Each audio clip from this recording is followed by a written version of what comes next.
Have you ever wondered why the traits you hate most in others often show up in you? Or why emotions you try to bury, like anger, envy, or fear, always find their way back? That's because of something called the shadow. In Jungian psychology, the shadow is the hidden side of our personality. It's where we store traits, impulses, and memories we've rejected, things that don't fit the image we like to show the world. For example, a kind person might repress their anger. Someone who wants to appear strong might bury vulnerability. Even good traits like creativity or confidence can end up in the shadow if they weren't accepted by family or society. Think of the shadow as a closet of disowned parts of yourself. Now here's the important part. The shadow isn't evil.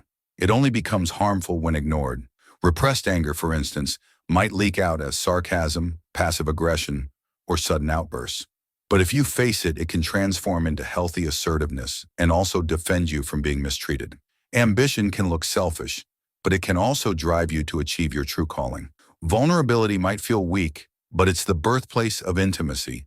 The shadow isn't a monster, it's neutral energy.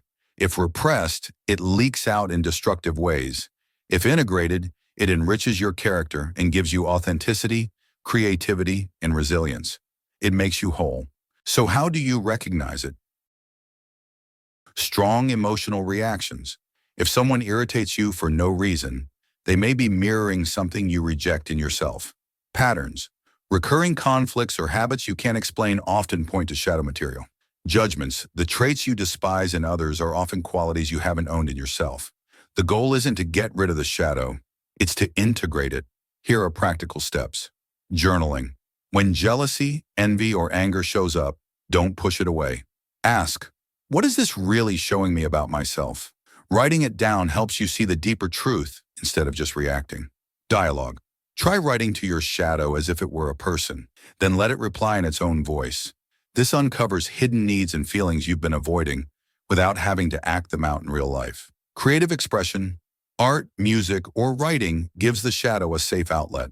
When words fail, expression through symbols and creativity allows the unconscious to speak in ways your mind can finally understand. Relationships. Notice the feedback or conflicts that keep repeating in your close relationships. Often the qualities you resist in others are unacknowledged parts of you. Instead of rejecting them, pause and ask, could this be a mirror? Therapy. For deep wounds like trauma or shame, a therapist provides safe guidance. What integration looks like. When you integrate your shadow you, use anger to set boundaries instead of exploding. Accept your own vulnerability instead of projecting weakness onto others. See jealousy as a sign of what you truly desire, not something to be ashamed of. In the end, the shadow isn't your enemy, it's your teacher. It holds the very parts of you that can make you more authentic, more grounded, and more human. When you stop running from it and start listening to it, you don't become darker, you become whole.